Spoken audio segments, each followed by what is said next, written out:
everyone, and thank you for joining me. I'm Tracy Harris, and this is At Home in My Head, the podcast that explores life in the cottage at Woodland Corners. My guest for this episode is D. Eric Harmon. Originally from Greenville, Mississippi, he was raised as a Jehovah's Witness. At age 15, he concluded that his mother's religion was basically a fairy tale and began his journey into atheism. He attended Fisk University in Nashville, Tennessee, where he earned a degree in English and drama and speech.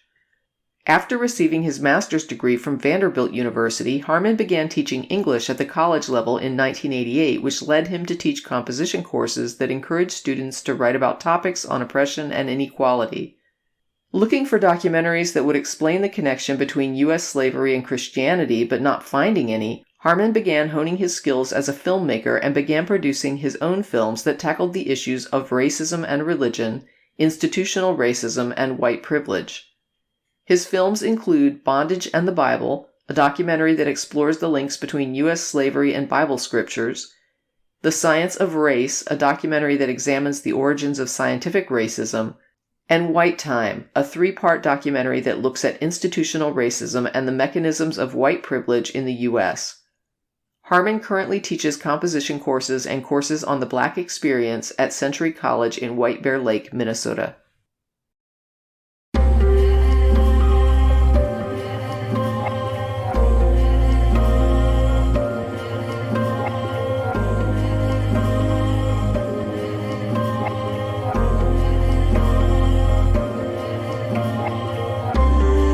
So welcome, Eric Harmon. I'm so glad you could join me today. I'm glad to be here. Thanks for inviting me. You have this really interesting series of documentaries and you have a story behind it. I would love to hear more about this. I asked you to fill out an agenda before the conversation, and one of the things you wanted to start with was to briefly discuss what led you away from being a Jehovah's Witness into atheism. I was raised a Jehovah's Witness. I think my mom started studying with them when I was about 6 or 7, and I actually got baptized when I was 10. The reason why, of course, was because I wanted to please my mom. This was her religion, and we were taught that this was the truth, that we were right and everybody else was wrong, and we were going to be saved during Armageddon and all of that. But I guess what really did it for me was two things. I prayed every night to Jehovah for understanding, because a lot of stuff didn't make sense. And so I was praying for understanding, and that never came. Then the other thing I started noticing in the Kingdom Hall, they don't call it a church, was that we were very strict, and they preached that we were the righteous ones. We were the only ones following in the footsteps that Jehovah had laid out, and that all the other Christians and all the other non-Christians were just bad people and on their way to eternal damnation or whatever it is that they believe. But I started noticing that the leadership in the church, they weren't following these rules. They disfellowship you if you break the rules. Basically, they shun you. I saw elders who were actually committing sins, I guess you could call it, that should have gotten them kicked out, but they weren't. They were, treated with kid gloves. And so I started asking this one question: well, why do I believe all of this stuff? And the only answer I could come up with was because my mom told me that this was the truth. Well, then I asked, well, what if mom's not right? What if she's wrong? And so I sort of did a hard reset in my brain. I said, I'm just going to not believe in anything for a minute, and I'm going to go and research my mom's religion and Christianity. So I started reading all of these books about the origins of religion, the origins of Christianity. And the other thing, too, I used to read a lot of mythology. And one of my questions to Jehovah was, well, how is what's in the Bible any different than the stuff that's in mythology? Because it seems a lot like, Hercules and Samson got a lot in common. All that to say, I came to the conclusion that the God of the Bible was a work of fiction. And then later on, I read Dawkins' book. I thought his logic was sound. And I sort of concluded, yeah, he's probably right. That's probably not a God. And so that's how I became an atheist. And you have a documentary that actually deals with religion.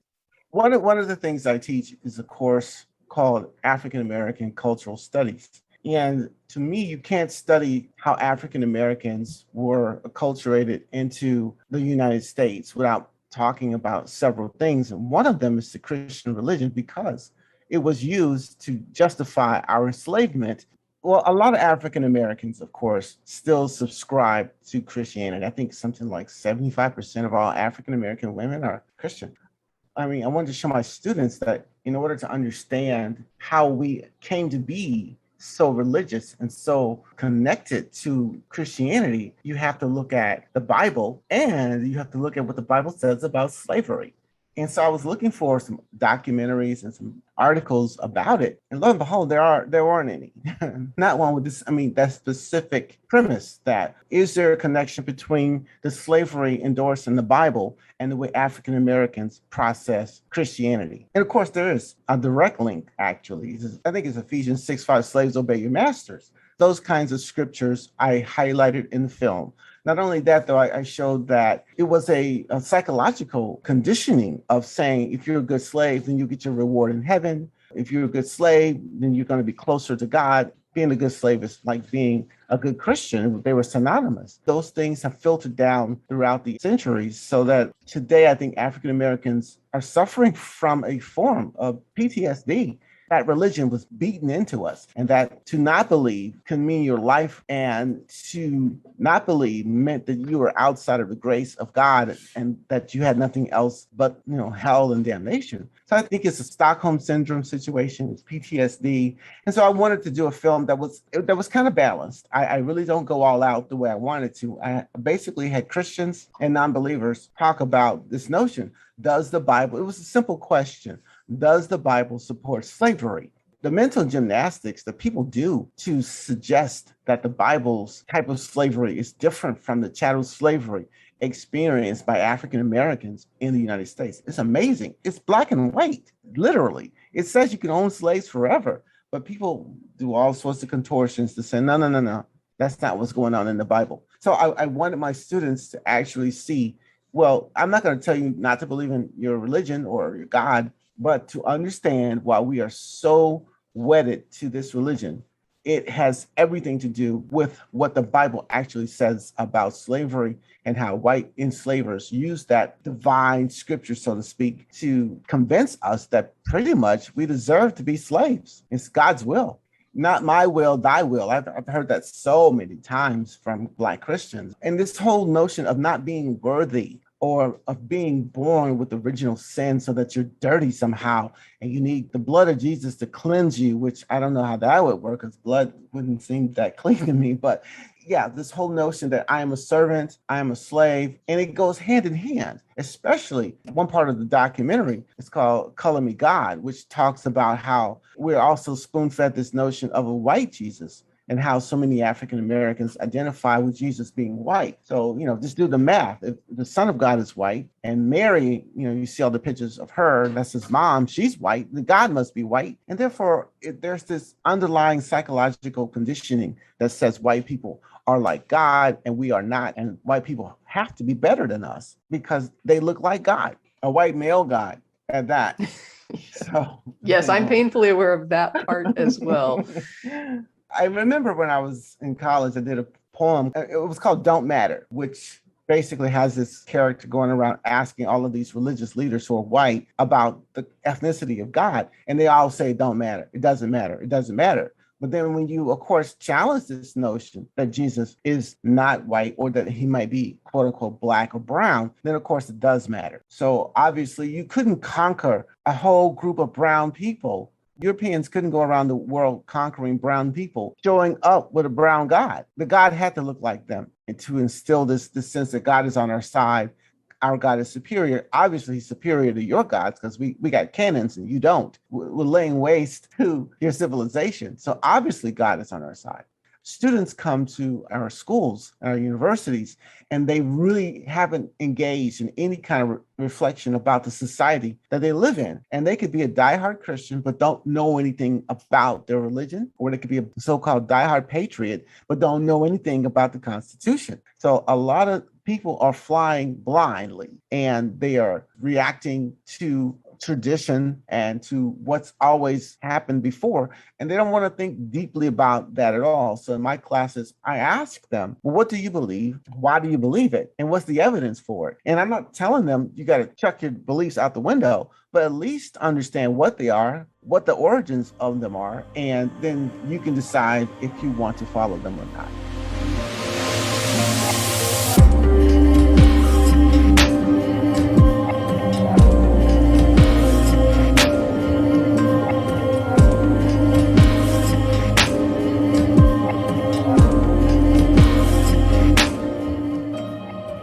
The documentary that I did called White Time was, again, in response to a lack of material that I wouldn't say comprehensively because you can't do it all, but in an overarching bullet point type style that shows from, say, 1619 or even prior to that, how race and racism operates in this country. A lot of African Americans will look at our current society and they'll see a lot of hardship, a lot of things that are wrong in the Black community in terms of poverty, crime, lack of healthcare, things like that, gang warfare, drug use, all of that. And so you'll look at that and you'll take a picture of it and you have to ask, well, why are we this way? Why are so many of us falling through the cracks? The answer is because of the way we got over here and systemic racism, white privilege, and all the other stuff. What I was trying to get students to see was there's a reason why these things are the way they are, and they're not by accident. We actually have in this country a set of people who actively engage in oppressing African Americans. But not just that, we have a whole, what they call the wheel of oppression, where people actively oppress other people. This narrative goes against the whole meritocracy mythology that we have in this country, that if you just work hard, if you just put the effort in, you'll be successful, you'll make it. Instead of someone saying, well, actually, that could happen, but there are a lot of things that are structurally sewn into the fabric of this country that will oppress you and that will make it much harder for you to succeed. The playing field isn't even at all, not even close. And people don't want to hear that. When I say people, I mean white people especially. They don't want to hear that because they don't want to hear that they have a leg up, that they have privilege, that they're probably mediocre, but they are getting stellar results despite not having all the skills that they should have to be where they are. That's a narrative that goes against the whole American dream. Work hard, you'll be successful. Instead of saying, well, you could work hard, but guess what? There's lots of oppression out there, lots of structural inequity out there, and you might get caught by it. And so don't be surprised if you don't get as far as you think you might get. Recently, I would say within the last maybe 10, 15 years, with Peggy McIntosh and other people who are coming out and defining white privilege, Robin DiAngelo with white fragility, people are starting to name this stuff. Joyce DeGroy talks about post-traumatic slave syndrome. You even have people like Derek Bell, who wrote Faces at the Bottom of the Well, who talks about critical race theory, all of that. It's starting to come out more, but for the most part, people don't want to hear that. That's why there's all this backlash against critical race theory. The narrative is America's great, and if you don't make it, it's your fault. So I was looking for documentaries that broke down the structure and was frank and honest about what society is we really live in. And I didn't find any. So I decided to make my own. And I did it with a sabbatical. Well, when I was on sabbatical, so I took off for a year. And the goal was to make a 50-minute documentary. I had so much material, I had to break it into 3 50-minute documentaries. So I turned it into a series. It's called White Time. We deal with the news media, religion, the criminal justice system and policing, education, the laws. Now I'm thinking not just for racism, especially white on black racism for the most part, but there's all sorts of oppression out there. As a man, I have male privilege. So I started noticing the same arguments that we make to oppress women, structurally, they're the same arguments that white people use to oppress non-white people. So I started seeing this pattern over and over again. So I said, somebody needs to break that down too. So my next documentary will be one that breaks down the playbook of oppression and how oppression works almost the same for the most part. They have the same methods across the board for the types of oppression. That's going to be my next project. And I think I'm going to call it Oppression 101. I definitely appreciate how you address sexist issues on your wall. I think that's one of the things that caught my attention was not just your post on racism, but how you would have these conversations, these long threads with other Black men. that were very interesting. A lot of Black women on your wall would engage as well, generally very happy that you were raising certain issues, asking certain questions. It was extremely informational to me to see what would come out of those conversations. You were posting quite a lot of advocacy for women's issues, non-male issues. I appreciated seeing that on your wall. Just like we say, to white people, use your privilege. Men have to use our male privilege to call out other men and hold them accountable and to try to dismantle the system. It's very difficult, as I'm sure you know, as a white person trying to dismantle racism. All systems are hard because it's so normalized that as soon as you bring up the opposition to the oppression, you're met with an onslaught of people who argue that you're wrong, even that you're evil for having such a position. The backlash is enormous. That's all I can say. I watched White Time a while ago when I first invited you on, and then I watched it again before talking to you tonight. As you said, it's a 3-part series, but I want to let folks know it's not dry and it's not hard to watch. It's very easy to watch, in fact, and I find it very digestible. One of the things I like about it is the very clear timeline that you draw. You show the chronology in a very easy to understand way that connects the dots from slavery to the current time in this series. And I really think that it's a good tool to show those connections.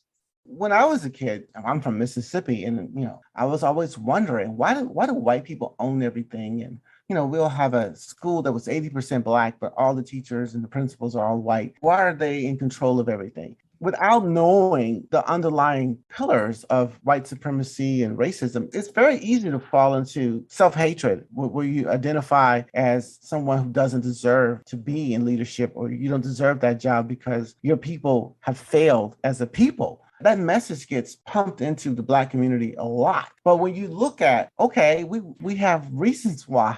When we were left to our own devices and we were thriving, white people would come in and burn our houses down and destroy our communities. So there's a reason why we are not as successful in terms of participating fully in the society, in terms of politics, economics, and all of that. It helped me to understand, okay, it's not that African Americans can't succeed as a group, as a collective, it's that we have an oppressor. We need to come together to focus on solving our issues as a community, but also we can't just pretend that the oppressive nature of white supremacy doesn't exist. A lot of African Americans do their kids a disservice when we pretend, just like when we say the American dream, just work hard and you'll be okay. We don't prepare African American kids for a white supremacy world because we think it's going to darken their spirit or hamper them in some way. I think it's just the opposite. I remember when my daughter first got a job at a bank, she was the only African American woman working there at that time. And it was a bank in Minnesota out in the suburbs, pretty much all white. And so I told her, I said, listen, when you go to work, you're going to have to follow the rules more so than your white peers. If Becky can go to lunch and come back 10 minutes late and nobody says anything, don't think that you can do the same thing and nothing will happen. And she was like, oh, Dad, that's that old school thinking, this is the new generation. We've come a long way. And lo and behold, 5 of them went out to lunch and they were all 10 minutes late. Who was the only one that got written up? Her. I remember also when I was at my school and we had a cohort of African American and Latin American boys, Hispanic boys, or I should say men, for over 20. They had a resume writing seminar. A white woman came in to basically teach them about how to write their resumes.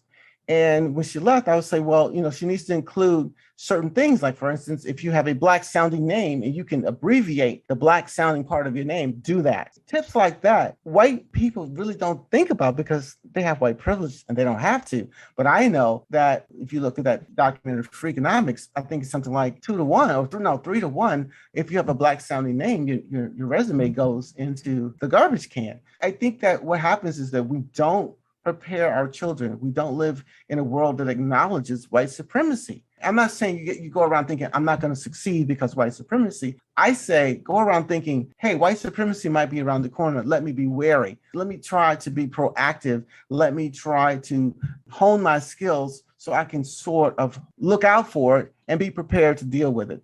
instead of just teaching kids, but just love everybody and treat everyone for the content of their character, not the color of their skin. That's not reality. And white supremacy is real. White people actually actively do things to get Black people in trouble, as we can see with all the so-called Karens out there, making these phone calls and calling the cops on people. They know what they're doing. I don't assume that all white people are racist, but I assume that all white people are on the spectrum of racism. It's just like I assume all men are on the spectrum of sexism. How could we not be? Society tells us that we're superior to women. Society tells white people they're superior to everybody else. So how can you not be infected in some way? Even though, you might have Black friends or women in your family that you're nice to, doesn't mean that as a member of society, you are exempt from the notions that add to the oppression of women and minorities.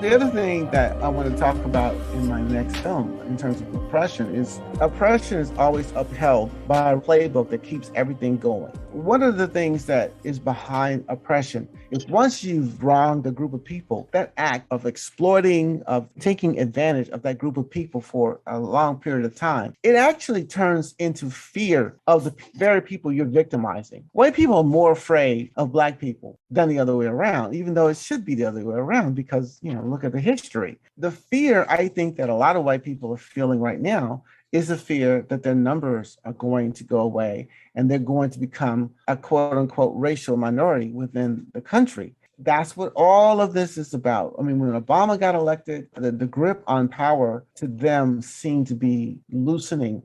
And they're so afraid that if they find themselves out of power, that they're going to receive the same treatment that they've been handing out to minorities for decades. When you oppress people, they become someone that you have to be afraid of because you're afraid they want their licks back. But this is what I tell my students all the time. I said, white people really should just relax on that. Because even though we have been exploited, we've been mistreated for centuries in this country, one thing that white America has done correct in the point of view of maintaining white supremacy is teaching Black people to love them. And Black people love white people. I mean, I'm talking in generic terms.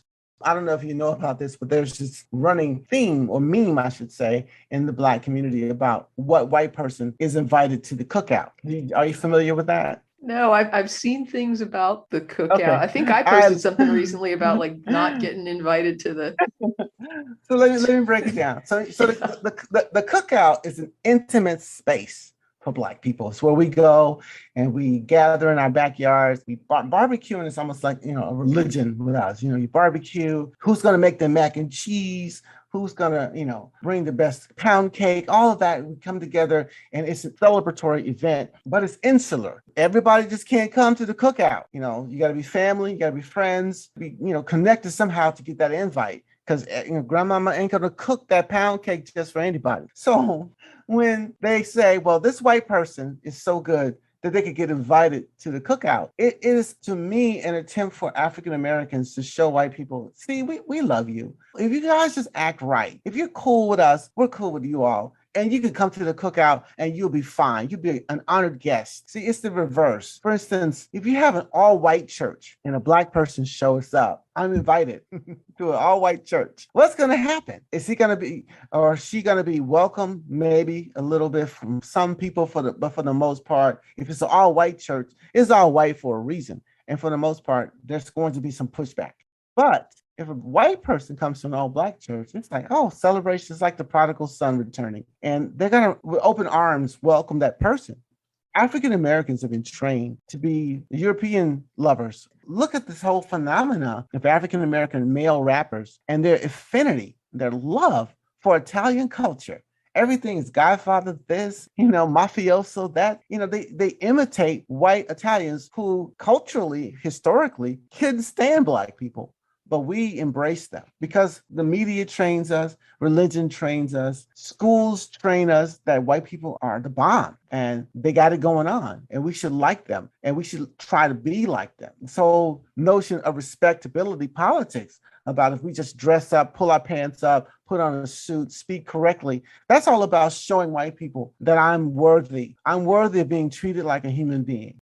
And when we look at our relationship with white people, it's always one of almost like parent-child and wanting approval from white society so that we can, basically stop getting surveilled at department stores, stop being stopped by the police and shot. And we don't want that treatment. So we got to prove to white people we're not like that. We're one of the good ones. Just treat us nice and we'll treat you nice and everything will be fine. So this whole fear that white people have that black people are going to come in with torches and burn them out of their homes like they did us, in the 1920s, that's not going to happen. That's not going to happen. It kind of reminds me of something that I say sometimes. People should not have to be white to have value.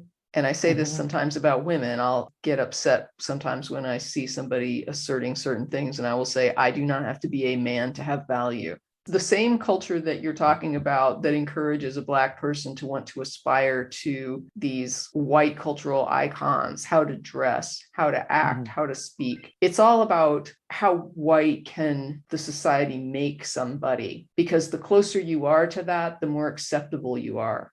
And we get the same message, right? We don't recognize it as white people because we are white. So when somebody's telling us that we're the bomb, we're just thinking people are the bomb because we're just people. We don't see it as a racial message because to us, the race is us. Right. Well, no, people are you guys. That is, white people don't have a race. I mean, I've heard, I know they do, but we know race is a social construct, but right. The default human being is a white person. That's it. And so when you are defined as humanity, that's a psychological bonus points. That's some capital that I can't even imagine what I can imagine because I'm a man. So I know what the psychological capital of being a man comes with. I know that the things I can take for granted, the things, for instance, I was a single dad. Oh my God, you would have thought that I hung the moon and made it glow because, you're a man and you're taking care of your kid all by yourself. When women do this all the time. That's why I want to break down the pressure, because it goes both ways.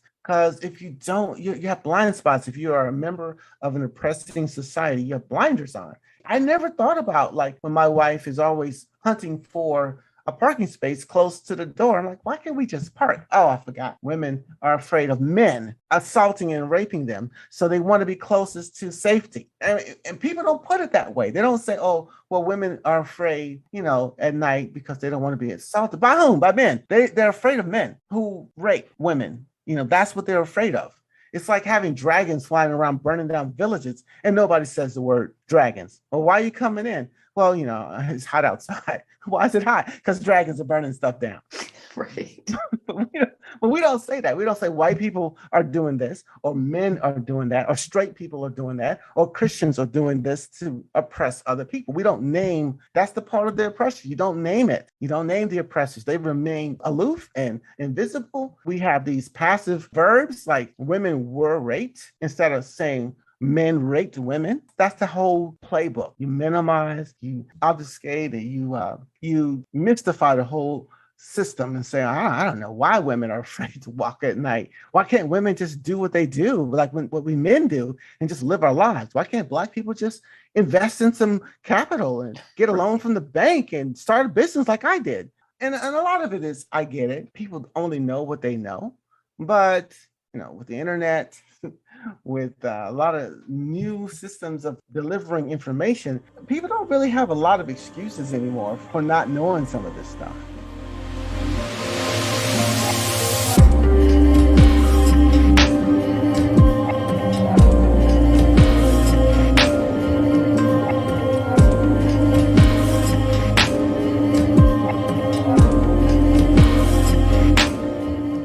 I wanted to touch on some of the points in the film, White Time. One of the things that I found really interesting that I was not aware of were the number of prestigious companies and institutions that had profited off slave labor that are still prestigious and profitable today. So these are companies that rose to prosperity and rose to prominence literally on the backs of enslaved African American people during the days of institutionalized slavery, that are where they are today because of that early boost they got from that institution. And so now they are hugely profitable and generally white owned and white dominated companies. And they're only there because they were able to build that capital in the days during slavery. Nobody wants to talk about how money transfers from generation to generation. They don't want to talk about that. They make it seem as if people are starting from zero with every generation and building up wealth as they go. And then the next generation starts all over. Instead of saying, oh, no. Some people got a big head start and they pass that money down one generation to the next. And that makes all the difference in the world about the income gap between, I think African Americans have like what, I can't remember exactly, but it's a 10-to-1 gap, maybe $14,000 to $140,000 or something like that for the average white family. And then, of course, you still have laws that reinvigorate these gaps where, the PPE loans that went to corporations mostly, or people who are more apt to be able to fill those forms out correctly because they're already in the loop. I mean, just look at the fact that the Native Americans had this land and it was stolen from them, and all of us are sitting on it now. So if we go back in time, of course, yes, we can see that these barbaric notions got everyone started who's in power now for the most part. And most people today will say, well, that was a long time ago. And so let's not dwell on that. They act as if we just reset the clock at zero and everybody now can just go out and do a race for prosperity. But you kept the money. And you're keeping the money, and you keep on keeping the money, and you do tax cuts so that you can keep more of the money. So that's what I try to let people see. Like, look, there's a racket going on here. It's monopoly. It's that game. If you can't see how the money is transferred and kept in the hands of a few rich white families, of course, a few ethnicities also are allowed to play the game, then you will understand why it is that we have the inequity that we have today, and why it is that they can buy politicians, run corporations, and things never change. And that's the thing. It's like, I'm still benefiting from it. How do I ask somebody who is still penalized from it to just forget it? Because you're selfish. That's why. That's how. Well, People I don't can't. care. And I think that's what you're talking about, though. I think that is part of the fear with all of this CRT nonsense. And by that, I mean the nonsense about the people that are freaking out over the idea that we're going to teach this in school. They're afraid, I think, that if people do wake up to this, they're going to feel a sense of responsibility. To me, it's far more likely that children in school, if they come to understand what's going on, will be more likely to feel empathetically than if you wait till they're in their 40s and try to hit them with it. What's next if you teach CRT, which we're not, but what if you taught critical race theory in schools? What are you going to teach next? Oh, let's teach the history of the labor movement. Let's teach that. Let's teach about the downfalls of capitalism. Let's teach about that. If we let CRT into schools and we let these young white kids actually learn, hey, not only is racism something that works against me because it divides and conquers, but I'm also getting screwed. And I have more in common and more solidarity with a Black person who makes $30,000 a year like I do than I do with Bill Gates. When Martin Luther King was organizing the Poor People's Campaign, that was a multiracial approach to poverty in the United States. Once you start waking up the average white person who was in working class, middle class, and they started seeing solidarity with people of color and saying, we're all getting hosed in one way or another. Yeah, I have white privilege. Yeah, I have a few things going for me under that banner, but it's not worth it. The things that white people gain from white privilege isn't worth the things that they lose by not banding together with other people of color to actually take on the establishment and reverse some of these inequities. I was like 1% of the population owning something like 80% of all the money and stuff. No one thinks about that on a daily, but they think about critical race theory, something that's not doing anything to them because it's not being taught. It's been raised in order to slap down any sort of conversation about race. They're not worried about CRT. They don't know what it is. They now associate any conversation that has to do with racism or race or institutional racism with this overarching label of CRT that they are using as the dragon to slay, just to kind of let folks know what is actually going on with that, for example, here in Texas. The talking point they're going to use is they're not banning conversations of race or racism in the classroom. What they're doing is removing it from the curriculum. So they will say, you can still teach it, it's just not required learning. Then what they do is they tell the teacher that in these courses where this could come up, you are required to post publicly for the parents to tell them what you're covering in class. Every week or every month or whatever it is, you have to put your curriculum up to show them what it is you're teaching. Then they go out and they drum up the base till they're just frothing angry about CRT and this racism, and you want me to hate white people and hate America, and that's what they're teaching my kid in school, is to hate being white and to hate being American and to hate the country. And now what they're basically saying to the teacher is, go ahead, talk about race in the classroom. We dare you. Right. Wow. And the teachers are afraid to teach it. And I don't blame them. I would be afraid to teach it too in this atmosphere of really violent threats, and not just threats, but actions. We have a lot of violent people freaking out over things like, you asked me to wear a mask, and they come back with a gun and shoot a store clerk who's there making $8 an hour. White America see all of this unfolding, but for the most part, as a group, they're not alarmed. I don't know why. I don't get it. But I don't know. I don't know if they don't see the dominoes or what.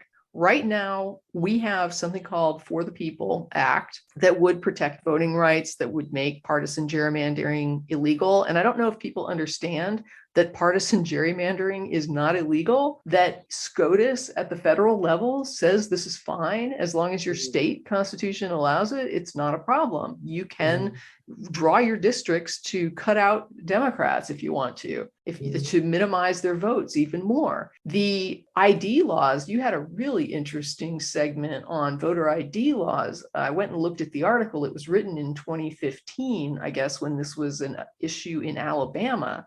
But one of the things that I found interesting was that at the same time that Alabama was passing their voter ID laws for requiring photo ID to vote, they were closing their DMVs in majority Black districts. So they're closing down the government operation that hands out the IDs in Black districts while they're passing laws to say you have to have an ID to vote. And then in addition, they banned the use of photo IDs that were provided by the housing authorities in the same areas.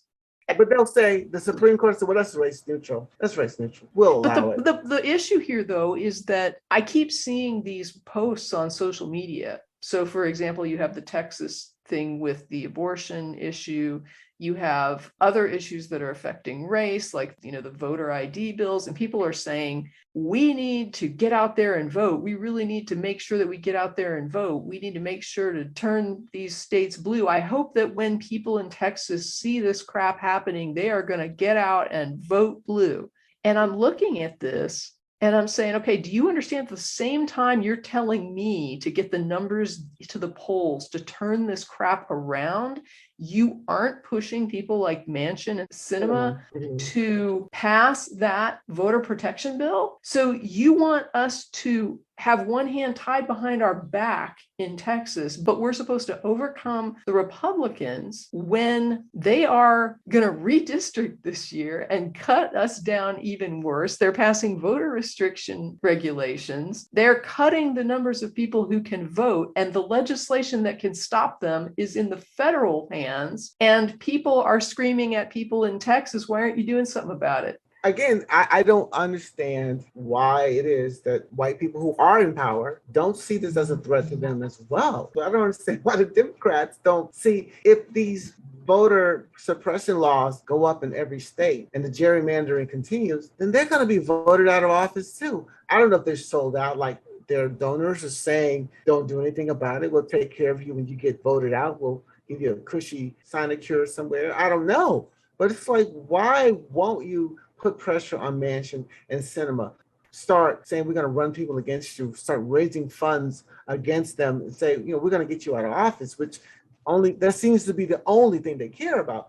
Why isn't Joe Biden going hardball on these two so that we can get rid of the filibuster and basically bring the country back right? Why can't we expand the court so that we can get the right-wing nut people who are in the court, who are stripping women of their rights as we speak? Why don't they see this as something they need to do?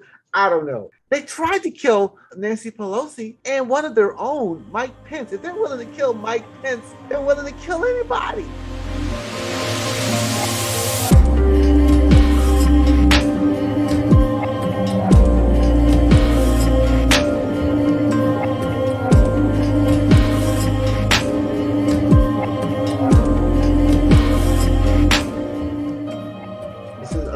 Part of oppression. You tell us that we live in a democracy, and we don't. Not even close. No, this is not a democracy. I mean, it never has been. And that's also part of understanding how the government was set up. I see so many people who want to explain how the Senate is not a racist institution and how the nation itself is not a racist institution, even though you can go back to the Constitution and show that when it was written, it literally endorsed slavery. It literally endorsed slavery. And then you have this Senate. Now, the Senate was not set up to be racist. When the Senate was set up, Black people couldn't even vote. So it wasn't an issue where they were trying to disenfranchise Black voters. They were just trying to provide a system where white landed people had more power. Wealthy white people had more power than people that were centralized in cities who didn't have as much money. Yeah. And now they've set that system up. All you have to do then is once Black people have a vote, you just funnel them into the city system. You don't let them buy land. They don't live in landed areas. They don't have a lot of money, and they are disenfranchised automatically, so that it becomes now a racist mechanism in addition to a classist mechanism. And I've had people sit and tell me, no, it's trying to make the system fair, because you have these people that have a lot of land and there's not a lot of people in the state. And so they have to have their interests served. And so they get the same amount of votes in the Senate as every other state. I'm like, what you just described is completely unfair. You see the disconnect. I don't know. They can't string thoughts together properly. But I don't know. It's the oppression. It's like that's the narrative. And it's so old and so embedded that when we start critiquing the system, I think people just automatically kick in with that script. Well, no, it's fair because every state gets 2 senators, and then the other one in the House is by proportion. So it's fair. No, it's not. It's not fair at all. It literally gives some people's votes more power. Of course it does. But I think they're so wedded to the narrative. It's almost like religion. It's totally like religion. Yeah. It's like you were saying how oppression has these patterns. And I think the indoctrination has patterns. Yeah. And this is a pattern of indoctrination where I would sit and talk to somebody that was religious on the phone, and they would be describing something completely horrendous. And I would be pointing out, this is completely horrendous. And they would be like, no, this is good. This is good. Yeah. Why? Because it is. Because my brain won't let me say that it's not good, because my identity is so married to this idea that if I admit, no, this is not good, then who am I? Okay, so here's an example. On my wall, I posted that Lincoln was a white supremacist and a racist. Mm-hmm. That caused some controversy, which is interesting to me because you can look at Lincoln's statements on race, and it's super clear that he believes that the white race is superior. And he makes it very clear that he does not believe that Black people are on par with white people. That is a white supremacist attitude. It's a racist attitude. People confuse the fact that he promoted abolition with the idea that he's not racist and he's not a white supremacist, and that's not true. He was a white supremacist racist who advocated abolition. So he's against slavery. He's against enslaving people. That does not mean he doesn't think that he's superior because he's white. Remember I said that, Black people love white people? They love Lincoln.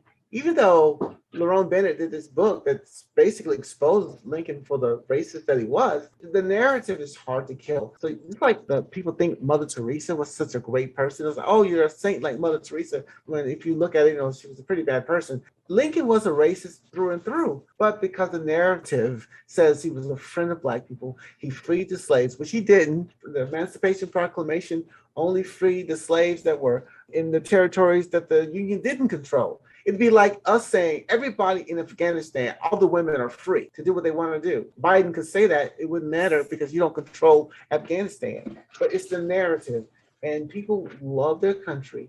They love their religion, and you better not say nothing bad about it. And I don't care what the facts are. It makes me feel good, and you're saying things that makes me feel bad. So no matter what your facts, no matter what your logic, I'm not going to listen. I'm just going to, tune it out. It just gets me when I see African Americans lauding Lincoln. I'm like, okay, yeah, he wasn't the worst president, but he was definitely a racist. And then they'll say, oh, well, that was back then. Everybody, no. There are people who understood that this stuff was not only, wrong, but also immoral. It's almost like apartheid. It was very easy to get on the bandwagon to be against apartheid. It was obvious, it was blatant. That doesn't mean that you think those African people in South Africa are your equal. Doesn't mean that white people wanted to see one of them at the dinner table married to their son or their daughter. They compartmentalize and they don't understand their levels to white supremacy and racism. Just because you don't check all the boxes doesn't mean that you're not a white supremacist. When people say it was much more common back then, or they didn't have the information we had today, they're not really saying that he's not a white supremacist. They're just saying white supremacy was far more normalized and far more acute. It was more common. It was more overt. It was more out in the open. There were more people that identified with it. It's still white supremacy. You're not saying it's not white supremacy. You're just saying he was one of a lot more white supremacists who were openly able to say it. When people will act like they can't connect the dots, I always bring it to them. It's harder to do with white males because they don't have as many oppressions as other people. But for instance, I would say, okay, if it were a white female, a white woman saying, well, back then they had slavery, it was more common. I'd say, well, it was very common also for men to beat their wives. You could beat a woman and nothing would happen. Do you think that those men were sexist and wife beaters? And they would probably say yes. Okay, but just because it was normalized doesn't change the fact that it was wrong then and it's wrong now. They're not saying that it's not white supremacy. They're saying white supremacy was more common, more normalized. That's an interesting attempt to rebut the statement that Lincoln is a white supremacist, to try to argue that lots of other people were as well. Well, you're still not denying it. People have a narrative, they have a script. And when you go off script to them, they have to find a way to defend it. Even though it's hypocritical, even if it were a different scenario where they were the victims, they would see for sure that it's wrong and it shouldn't be defended. They will defend the indefensible because it's their team. I'm go team no matter what. So don't say anything bad about the founding fathers. Yes, they were slave owners, but so was everybody else. Get over it. And that was years ago. Let's move on while I keep the money. Yeah. And then everybody that signed on to the Constitution was signing on to slavery, was signing on to an agreement to advocate for slavery in some states. Yeah. There's just no way around it. I think the thing that's so irksome to me living in Texas is hearing these conservative narratives where the people in leadership on the GOP side especially will say this is just an aberration of American ideals. And it's like, no, this is not an aberration of American ideals. This was all the founders who signed the Constitution. This is not an aberration. This was the foundational document of the nation. It included slavery, and everybody that put their signature on that document agreed to it. Even today, most liberal, well-intentioned whites don't really understand how deeply racist their fellow whites are.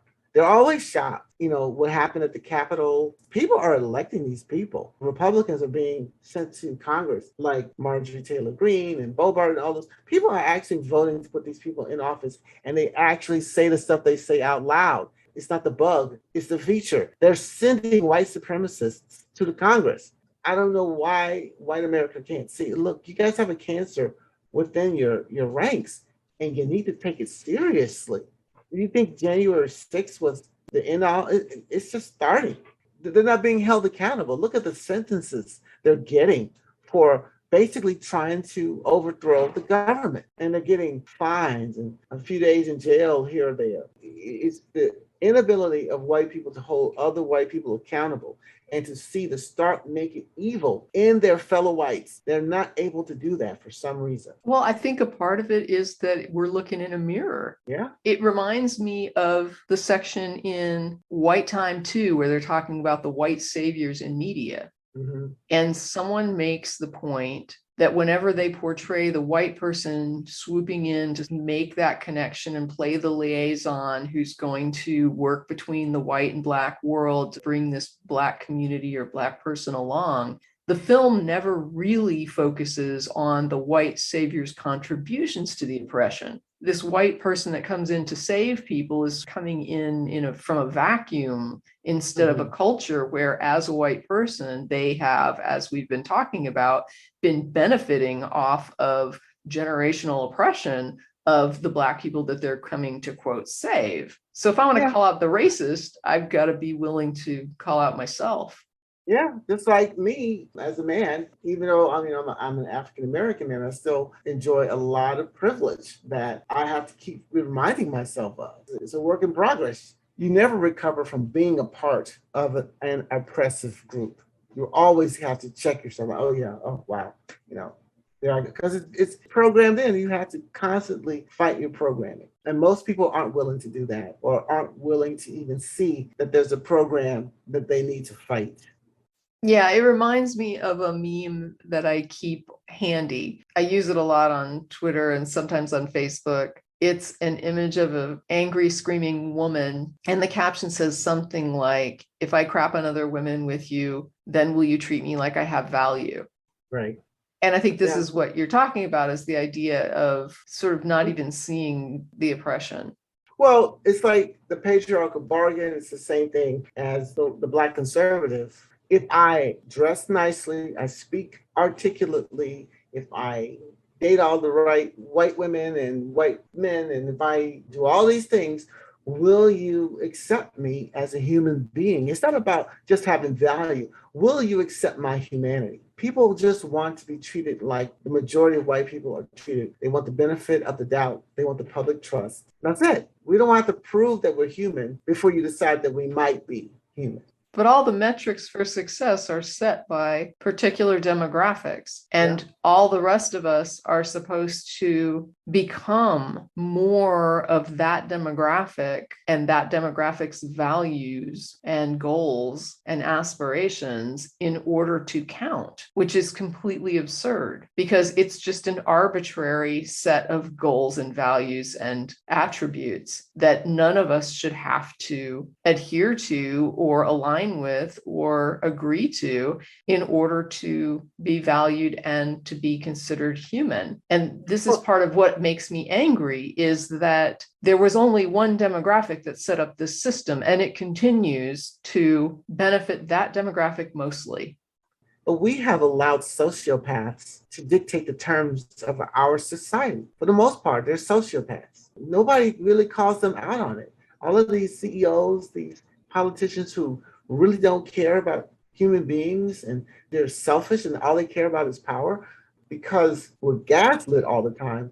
We're convinced, well, if we just let that person, if we just please that person, or if we just follow their rules, then we'll be safe and we'll be human. Sociopaths don't work that way.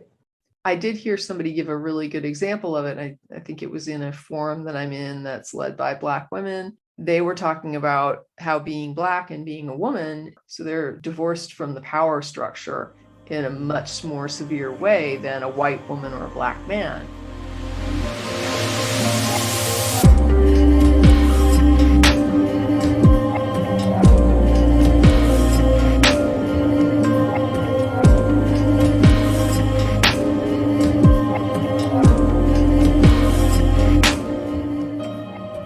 I do want to hit on one other documentary that you have posted, which is The Science of Race. Mm-hmm. It's a really interesting documentary on the history of race in science or pseudoscience. The big three in terms of how oppression gets supported, especially racism, was religion, science, and the law. I would lecture about it. So the first one I did was about religion. So the next one I tackled was how science upholds racism. If you get some scientists together who just declare that white people are superior and that Black people and non-white people are inferior, you can't argue with that. The science has spoken. So I wanted to do a film about that. I found the different diseases that they came up with to justify slavery. One of them was drapetomania. Drapetomania. Drapetomania. Samuel Cartwright came up with this one. So drapetomania is the mental disease that causes slaves to want to run away. Basically, if you are in slavery and you run away, that was classified as a mental illness. And the cure was to beat you and to put you to work. I had actually heard of that one. So there might be folks who've heard that one, but there was another one that I had not heard of. Dysesthesia aethiopica.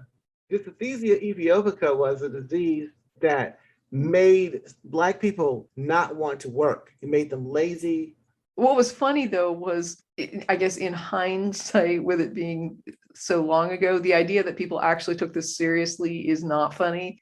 But they had decided that it made you lazy if you were a Black person. So it seemed to only afflict Black people. Of course. And you were lazy if you were enslaved, but it was worse if you were free and Black. Then you really seemed to not be working as hard, which meant there had to be something wrong with you if you weren't working as hard as an enslaved Black person when you were freed. Right. Like the Black stereotype called zip coon. Your thesis is that Black people are inferior, so they belong in slavery. So if you have Blacks who are not in slavery and they're thriving and they're going about their day and working and doing what everybody else does, you got to come up with a narrative that fights against that. So you exaggerate the free Blacks and you call them zip coon and you dress them up as a dandy and they mispronounce words. They are basically a buffoon. You put this in a vaudeville show and you repeat it. And when people were watching the Jeffersons in the 70s, they didn't know that George Jefferson was basically, at that time, the modern day version of a zip coon because he mispronounced words. He was the racist. You can't give African Americans money and freedom. That's antithetical to what they're designed to do. So you have to come up with these stories and narratives to push against that. They would have these things called negritude, saying that African Americans couldn't feel. And this is, of course, true today in the medical field. They said that we couldn't feel pain as much as white people and that we didn't have emotions or feelings like white people. We can stand the sun and the heat much more so. And, we were more sturdy in working hard. So that was negritude. Today, the reason why African Americans haven't suffered mostly from the opioid crisis is that white doctors won't give us pain pills because they don't think we need them because we can stand the pain, or they don't empathize with our pain, or they think we're just there faking our pain, trying to get opioids. So they don't give African Americans opioids. So that's why we've pretty much escaped the whole opioid epidemic. And a lot of us don't have health insurance where we could get it anyway. Yeah, I did find that the segment that was in the Science of Race about modern medicine and some of the issues there with the racial disparity, that was very interesting. The whole thing about excited delirium, a medical term that some coroners were starting to use, or medical examiners were using, where basically it says that you only die of excited delirium when you're in police custody, where your heart gets to racing so much or you're on drugs or something that you basically scare yourself to death and you're so excited that you die in police custody. It's not the police's fault. It's not their fault that they're beating you and that they're hog tying you and putting you in restraints that restrict your breathing. It's your fault. So when George Floyd, when his killer, Derek Chauvin, was on trial, his lawyer tried to use the whole excited delirium argument as a reason why George Floyd died. They come up with these theories that are still there. We also talked about the bell curve, which was, I think, in the 90s. and how that book just retread all these old stereotypes. I mean, the bell curve said stuff like that African Americans are biologically predetermined to get traffic tickets more so than white people, that we're stupid, more lazy, all the same stereotypes. You should have seen how the bell curve was well received by the media and mainstream media at that. They were talking about the book and had people on. It forged the narrative that Black people are not worthy, that they are scientifically unfit, and they deserve everything they get. The other thing I found interesting in that particular documentary was the survey, I guess, the informal survey with folks asking them, what is race? Can they explain race? And everyone had a different answer. So nobody really could say what it was. It reminded me a little bit of the question of gender. It's one of those things everyone thinks they know what it is until you start asking people, and then nobody knows what it is. And the other one is when I was asking white people, why do you call yourself Caucasian? And I ask that every year in my classes, and most white people have no clue. I tell them the fact that your name for yourself holds no meaning for you. It's just a name that you don't even have to think about. That shows that white people have a different relationship with race than any other group. It's extremely elusive, and it's also extremely flexible and extremely useful if your aspirations are political division. There was something you were talking about earlier that reminded me of a cartoon that I saw recently. It was when you were talking about the division that's caused between Black citizens and poor white citizens, or at least struggling white citizens, and how they don't see the solidarity because of the division of race that is promoted between them. Mm-hmm. It's a cartoon, and it's a king sitting on top of a castle with an advisor. And then in front of them, down below them, are these huge masses of people with torches and pitchforks, clearly coming to storm the castle. And the advisor says, don't worry, you don't have to fight them. You just have to convince the people with the pitchforks that the people with the torches are coming to take their pitchforks. Yeah, that's gold. That's the key right there, that oppression works in a way that the people who benefit from the oppression don't have to do the fighting. They just set up the narrative and they reward those who participate in the narrative, and it'll take care of itself. And what's to stop us from saying enough of all these billionaires, enough of all these politicians, enough of all these corporations doing all the dirt that they do? We outnumber them because the narrative is stuck in our brains. We either think we can't do anything because we're powerless, or we think we shouldn't do anything because that's the way it is and the way it should be. I mean, one thing I would like to say to anybody listening is that I hate it when people understand their oppression, but don't want to understand the oppression of others. Don't just be about your oppression. That's it. And then go around and join in on the oppression of other people. I mean, I know it's cliche, but Martin Luther King says, paraphrase, oppression anywhere is oppression everywhere. And that's how I think people need to start thinking. Don't just say, I'm going to fight because I'm a woman, I'm going to fight for women's rights. But the hell with gay rights or poor people or race or anything like that. Or if you're a Black man, we love talk about, racism against Black men, but we go around doing bad things to women and we oppress gays and the like. We need to have an approach that says, let's stop all oppression. Actually listen to what people are saying, how they feel about their oppression, what it is that you are doing to contribute to it, and try to stop it. That's it. That's all I ask people to do. And hopefully they'll do it. I just want to tell you, thank you for coming on. I really like the documentaries. I think they're informative. I think they're easy to watch. They're easy to digest. I suggest that people go out and look them up. We will include a link to them in the description so that folks can go and find them. Yeah, and all my documentaries are free to watch. I sold some of them back in the day, but I always make them free to institutions because I believe knowledge should be free. And with that, I'm going to let you go. Get back to whatever you're doing today, and I will see you on the internet. All right. Thanks for having me. Thank you.